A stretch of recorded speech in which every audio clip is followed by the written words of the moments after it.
Welcome back to the podcast, you guys.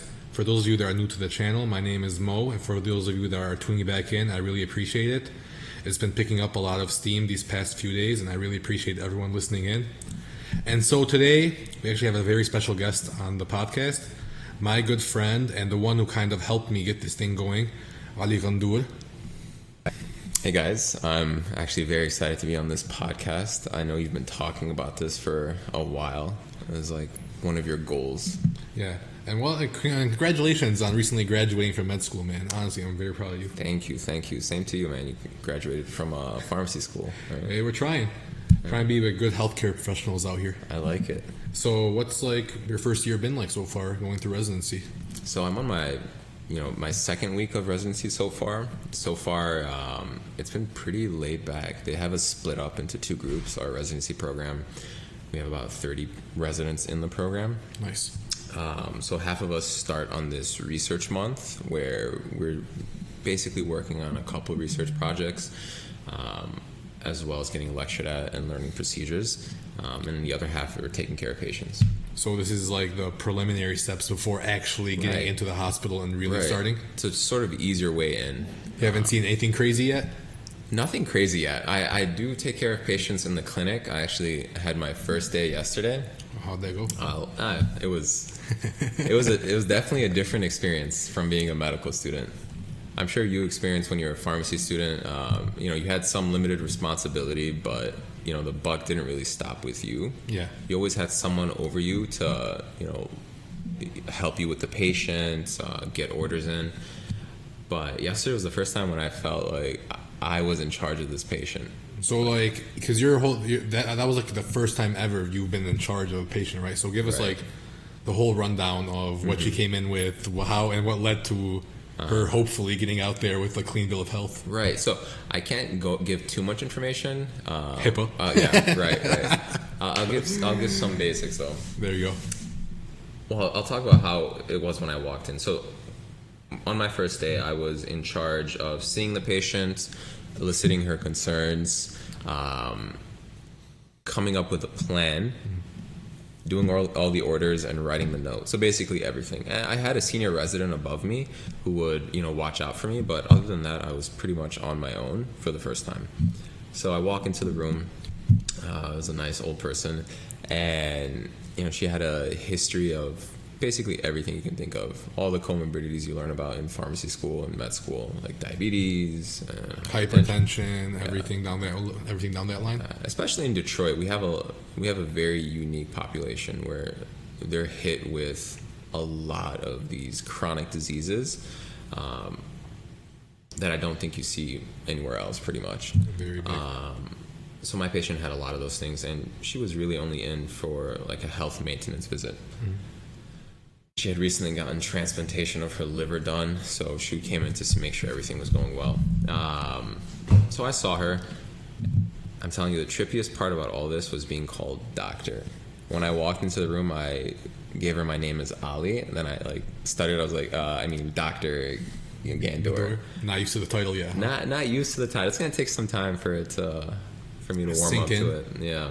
Hey, well, yeah, at least she came out alive. Yeah, she came out alive, and then I did her orders, reordered her medications. That was terrifying because you don't want to give them wrong medications. Right. You'd be surprised how often that actually happens in this country. So I sat there for an hour, checking and rechecking all the medication orders, making sure I talked to her other doctors to coordinate her care, talked to the attending physician on my team.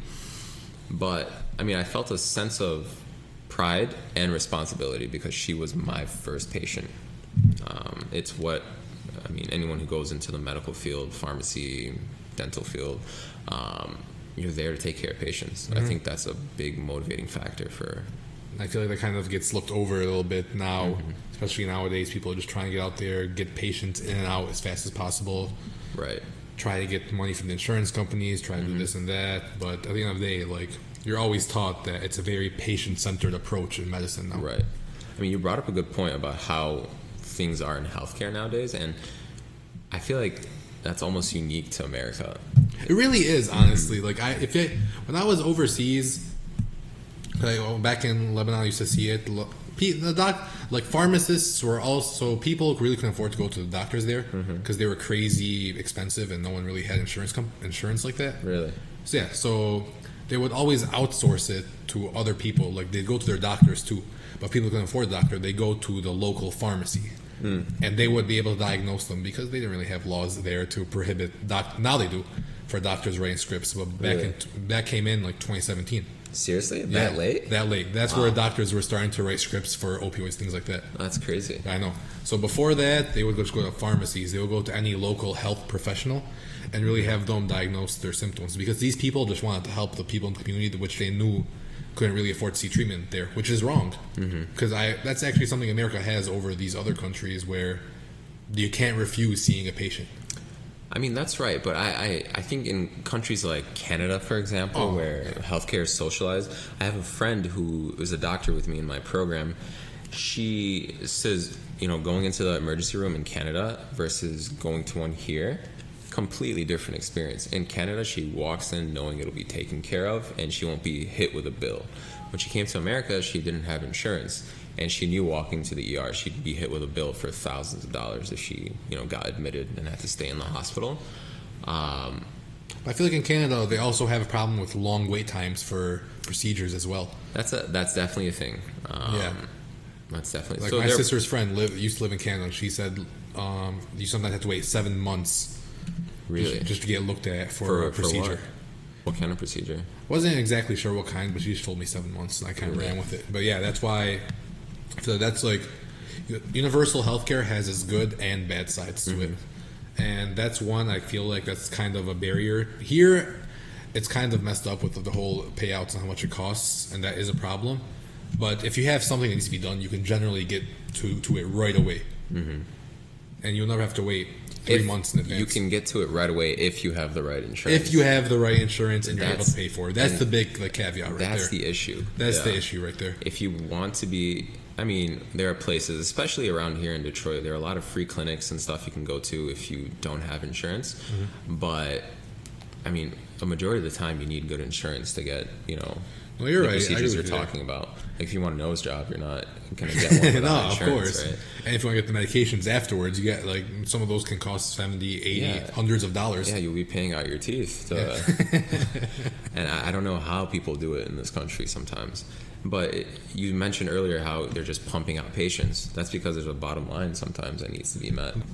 But that being said, I have met many doctors, pretty much all of them, that really care for their patients and don't care for the bottom line, who will do their utmost to give the best care. Yeah, of course. That's like at the end of the day what it's all about. Exactly. See all this good advice you get, and to think for a second that I was going to start this, you didn't have the chance to spread all this wisdom. Honestly, the podcast is a fantastic idea. I'm so glad you started it. Yeah, thanks, man. I wouldn't have started without you with all your, because you remember you used to mess with a lot with the reaction videos back in the day.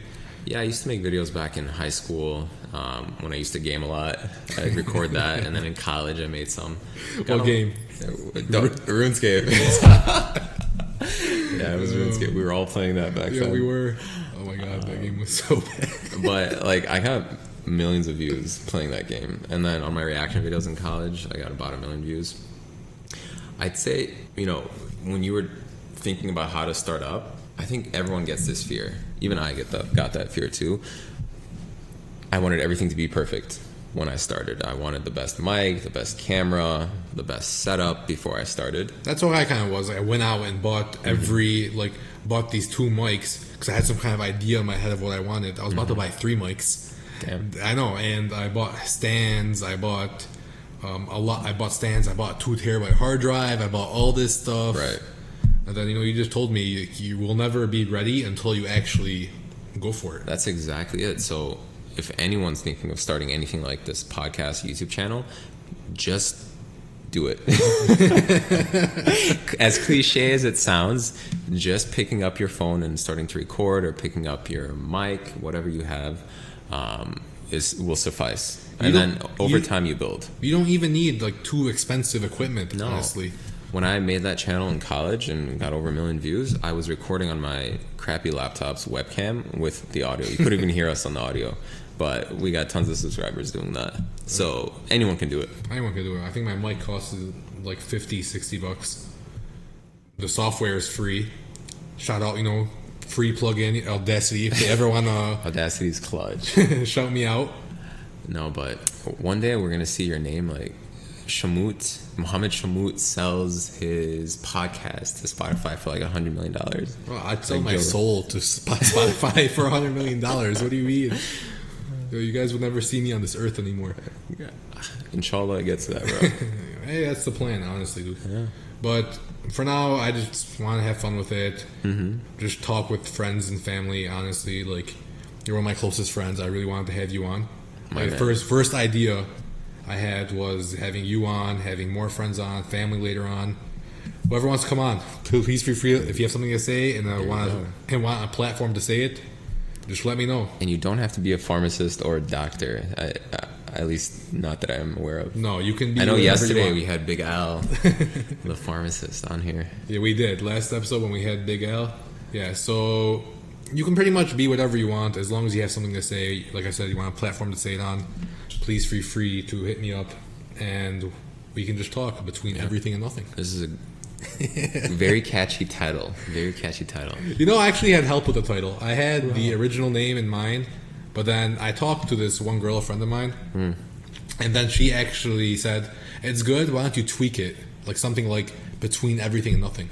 What was it originally? It was the podcast of everything and nothing. Huh. So that one word between, I don't know why, that like sparked something for me. Wow, smart girl. Shout out to Serene. But yeah, so after that, I was like, you know what? I sat there, I'm like, dang, that name is so much better than mine. I was like, screw it, we're going to change it. I'm glad you started and that you're in. Hopefully we can see you soon on YouTube, vlog channels. I'm starting up my, it's going to be like a day in the life of a resident type blog or vlog channel. I like it. Yeah, we'll see how that goes. Is it going to be like an episode of Grey's Anatomy? Not as salacious, no. you won't see me in the call rooms. Are you sure? That won't be on camera, at least. No.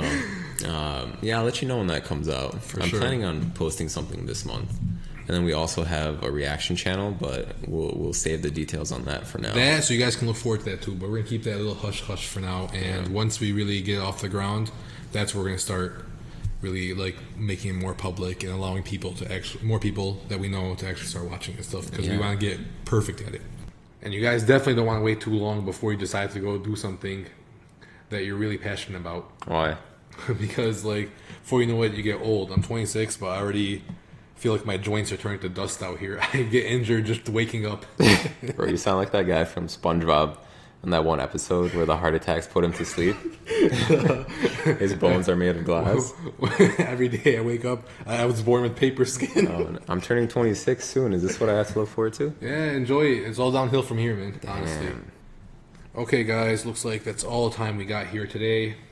And as you know, we always like to leave off on a quote. So, Ali, do you want to send us off? Yeah, sure. So my quote is by William Osler. He was a Canadian physician back in the 1800s. And he actually was one of the founding professors of Johns Hopkins Hospital. Dang.